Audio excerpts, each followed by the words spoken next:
Let's continue with the theme of Africa Day celebrations. Well, the Continental Free Trade Area is a trade agreement to form the world's largest free trade area by creating a single market for goods and services for the almost 1.3 billion people across 55 countries here on the continent. It is one of the 13 flagship projects of Agenda 2063, the Africa we want of the African Union.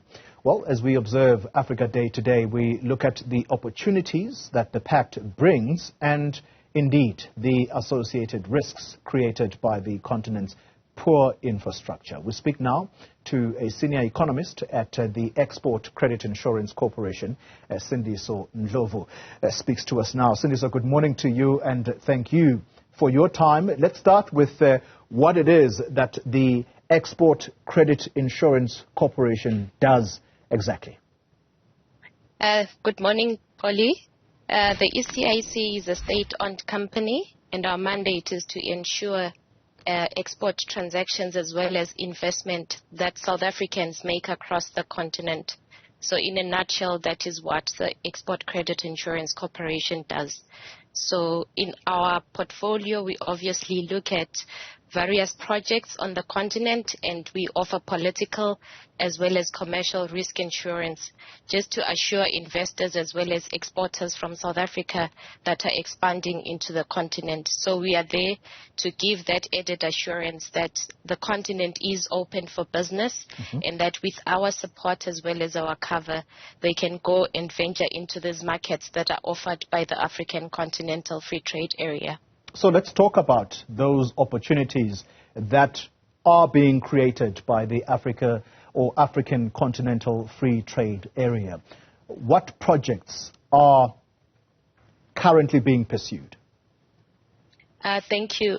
Just in terms of, if we start from obviously looking at trade within the region, if we compare Africa to the rest of the world, there is still very low levels of trade within the continent. So as cited, some of, the reasons for this low trade, if we compare ourselves to Europe, that is above 68%, as well as Asia, that is in the region of 58%. We have an issue of tariff as well as non-tariff barriers. So obviously for a continent to trade freely, we need a lot of hard as well as soft infrastructure that is there. I think key on the continent is obviously the time in terms of, if you look at the number of days that our trucks spend on the road to actually move goods from one country to the other, especially for countries that are landlocked.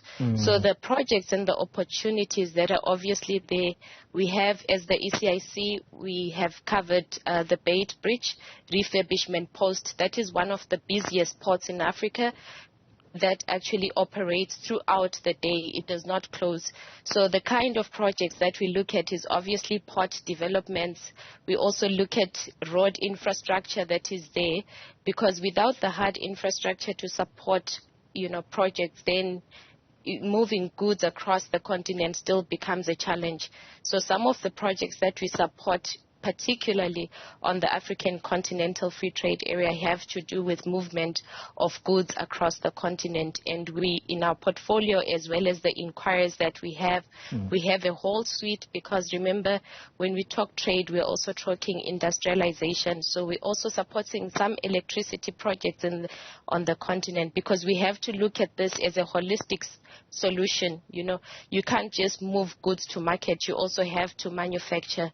So that whole suite of projects, right through from electricity projects to road infrastructure to port infrastructure in development, is some of the projects as the ECIC that we typically cover. Yeah. Let's talk about the risks.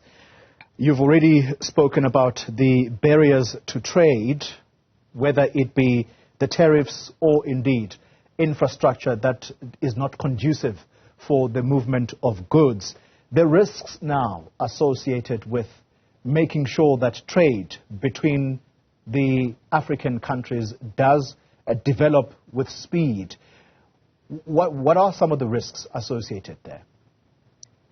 I think we must acknowledge that we are still on a continent that still has regions of, conflict, regions of instability. So high level, we obviously have, I think, war and civil disturbances being some of those risks that we cover as the ECIC. Even within countries, there are still some pockets of instability that some countries continue to experience, which makes, it affects the whole business environment in that particular country. And then as well as the issue of currency volatility, on the continent, we still see a lot of the currencies actually having a lot of volatility where there is no stability in the exchange rate. So those are the major risks that we actually consider to be very prevalent on the continent. Yeah. Talking about stability, or perhaps should we say instability, there are these warnings that the cost of living crisis, basically the expensive goods, whether you talk basic foodstuffs, is what is going to propel instability in many countries, not just on the continent, but abroad. How big a risk is that, particularly this year and perhaps the next coming 2 years? I think we must acknowledge that with what has transpired, a lot of the countries have seen the value of actually bringing global chains, regionally. That way, we kind of mitigate some of these pass-through costs that come as a result. For example, if fertilizer is imported and the prices are a bit high, then if we have, regional value chains where we can get supplies of fertilizer, then it filters through into agriculture. Then that way we're also dealing with low cost of production without ignoring obviously effects of climate change that also feed through into agricultural production. And we must remember on the continent the bulk of the population actually is highly dependent on agriculture, and there is a lot of countries actually that import, where the food basket actually is a big component of the imports that they have. Yeah. So I think looking obviously at ways to bring some of those value chains, some of the effects obviously we cannot solve all the problems at once.